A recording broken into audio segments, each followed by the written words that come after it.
Bienvenue dans la forêt de Serebriansky. La forêt noire. En octobre dernier, les forces ukrainiennes avaient libéré Liman. Dans la foulée, ils ont progressé dans cette forêt, espérant reprendre la ville de Kremina, occupée depuis avril 2022. Mais les Russes sont aujourd'hui à l'offensive. Ils ont Sloviansk en ligne de mire. Kremina est désormais l'une des batailles les plus violentes du front Est. Ils sont à 1,7 km de nous. On peut tirer à... C'est notre drone.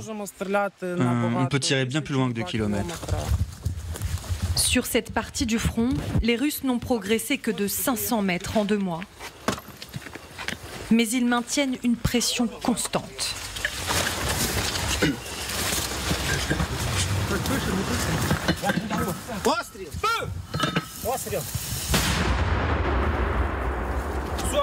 Cette position a pour le moment été épargnée par le feu russe, mais les soldats ukrainiens ont vu les incendies dévorer des centaines d'arbres depuis des mois.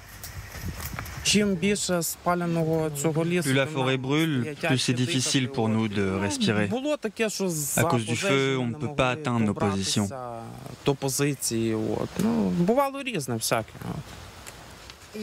Comment vous gérez ça du coup?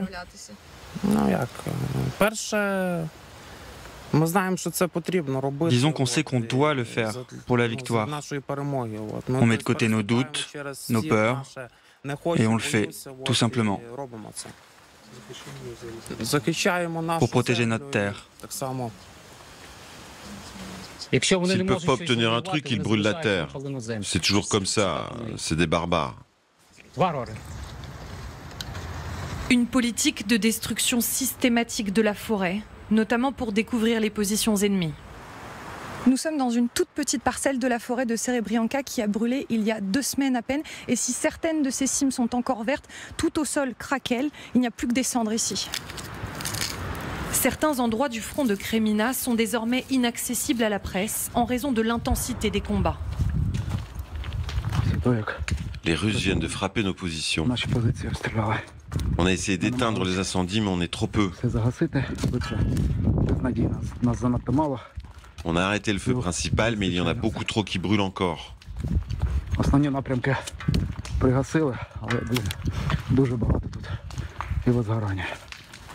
Tout brûle et craque.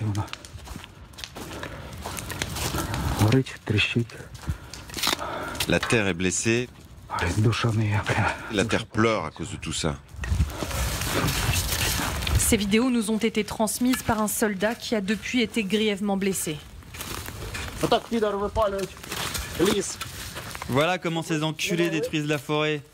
Comme ça, on ne peut pas les atteindre.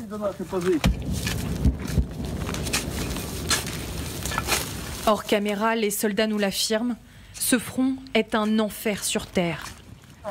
Ils utilisent le mot ukrainien peklo, littéralement chaleur écrasante. Si les feux sont induits par l'artillerie, disons, habituelle, les Russes utilisent aussi des bombes incendiaires à même de projeter jusqu'à 180 sous-munitions comme celle-ci que l'on trouve disséminées un petit peu partout dans le parc naturel et qui peuvent être chargées avec du magnésium ou du phosphore notamment. À quelques kilomètres de là, nous retrouvons la 63e brigade au poste de commandement avancé. Sur ces images, Oleh tente de monitorer le travail de son unité d'artillerie. Il essaie aussi de déceler les mouvements adverses. Dans la forêt, c'est dur de travailler avec les drones parce que l'ennemi a des abris naturels, des arbres, des buissons. Ils sont aussi très actifs sur le volet de la guerre radioélectronique, ce qui complique le travail de nos drones. Mais on essaie. Et souvent, on y arrive. Ce matin même, il y a eu une tentative d'assaut ennemi, mais sans succès.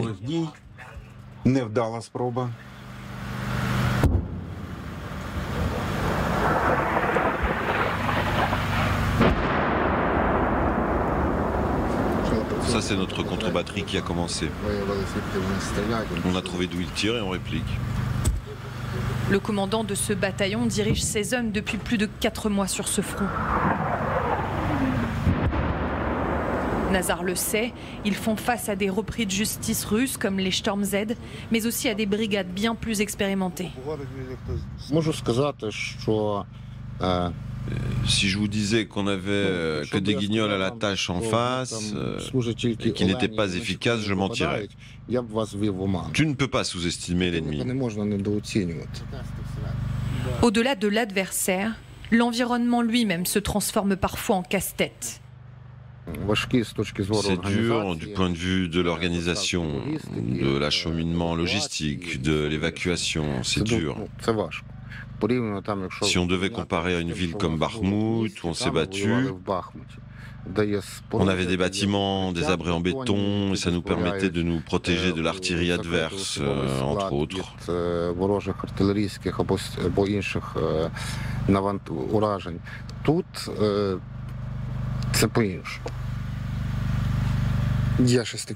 J'ai jamais eu à affronter un truc pareil. 4 mois ici, c'est vraiment dur. C'est un moment très difficile. Dur, oui. C'est dur. Dans cette direction, plusieurs brigades tentent de résister aux assauts russes. La 100e, appartenant à la défense territoriale, a creusé ses tranchées à 500 mètres des positions ennemies en avril. Un terrain forestier sablonneux bien connu de ces hommes, pourtant venus de l'ouest de l'Ukraine.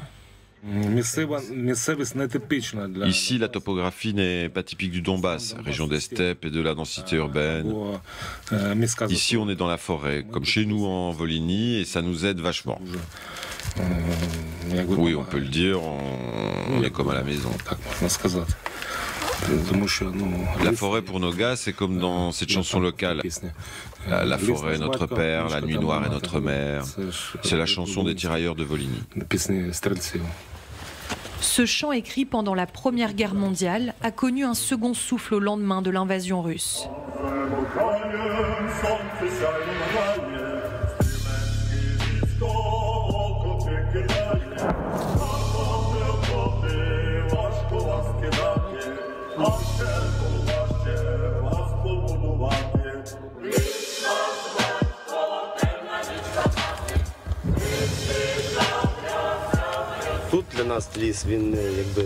Pour nous, la forêt n'est pas une menace. Elle a un abri, elle nous cache. La forêt nous protège de la chaleur, du soleil et des soldats de la Fédération de Russie. Mais cet allié précieux peut très vite se transformer en piège lorsque tout s'embrase. Premièrement, ça met à nu notre position. Ils peuvent nous voir avec leurs drones. Deuxièmement, l'incendie lui-même. Quand il se propage et que ton abri prend feu, toi, tu as 2 options. Attendre jusqu'à ce que toi aussi tu partes en fumée, ou maîtriser l'incendie. Mais quand tu essaies de l'éteindre, tu t'exposes. Nous, on a eu des cas de blessures dans ce genre de situation. En avril 2023, la direction du parc national, auquel appartient une partie de la forêt, a conduit une étude aux conclusions alarmantes. Environ 80% des arbres ont été détruits ou leur écorce a tellement brûlé qu'ils ne passeront pas l'hiver. Cette année, ils peuvent survivre, mais l'année prochaine, ils se dessécheront. Parce qu'il y a des parasites et des bactéries qui se développent dans cet environnement, qui leur est maintenant favorable. Serhiy travaille à la sauvegarde de ce parc protégé de plus de 40 000 hectares depuis 14 ans. Il a déjà observé les conséquences de l'invasion du Donbass sur la faune et la flore.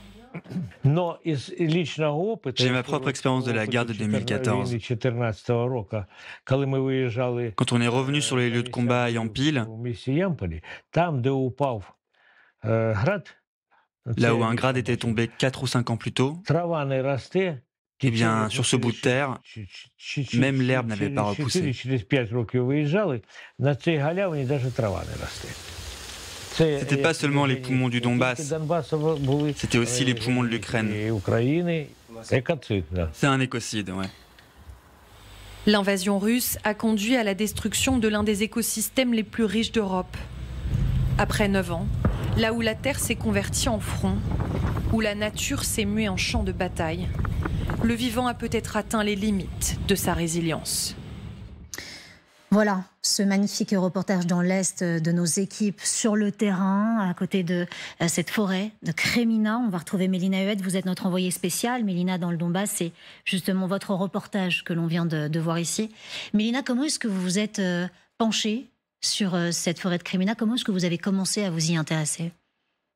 Alors pour tout vous dire, en réalité au début, on a eu vent des feux immenses qui évoluaient, qui prenaient dans cette forêt qui, si on fait très très général, qui fait 40 000 hectares, et dans laquelle il y a une forêt un peu plus petite qui s'appelle la forêt de Serebrianka et sur lequel évoluent les soldats russes et ukrainiens qui s'opposent depuis l'automne dernier. Alors au début, on a voulu comprendre un petit peu comment ces incendies étaient déclenchés, essentiellement par de l'artillerie conventionnelle, disons, en tout cas classique. Et puis finalement, il y a des soldats qui nous ont parlé de cette volonté systématique de la part des Russes de brûler la forêt pour mettre leur position à découvert et qu'ils utilisaient aussi de manière systématique des bombes incendiaires. À ce moment-là, on a rencontré plusieurs brigades. La première, une brigade de défense territoriale. Et en discutant avec ces hommes, on s'est rendu compte à ce moment-là de l'importance de ce front dont on parlait parfois en Occident de manière assez sporadique, il faut le dire. On revenait souvent sur le front de Kreminna, puis on repartait parce qu'on s'intéressait essentiellement à la contre-offensive. Sauf que ce qu'on s'est rendu compte, ce dont on a pris conscience avec Morgane Bonnat, qui est derrière la caméra, qui a réalisé ce reportage avec moi, c'est que ce front, il est extrêmement difficile, que les combats se sont intensifiés depuis plusieurs semaines et qu'il y a une très très grande difficulté pour l'armée ukrainienne de tenir ses défenses. Pour remettre du contexte, il faut bien comprendre que les Ukrainiens, à la faveur de la dernière grande contre-offensive, ont poussé, ils ont récupéré Liman, ils sont allés jusqu'à Kreminna, qui est une ville occupée par les Russes depuis avril 2022, et ils essayaient de reprendre Kreminna, sauf que depuis plusieurs semaines, plusieurs mois même maintenant, eh bien ce sont les Russes qui sont à l'offensive sur ce front et ils ont une supériorité du feu qui fait que les Ukrainiens ont une très très grande peine à maintenir leur position, leur ligne défensive aujourd'hui.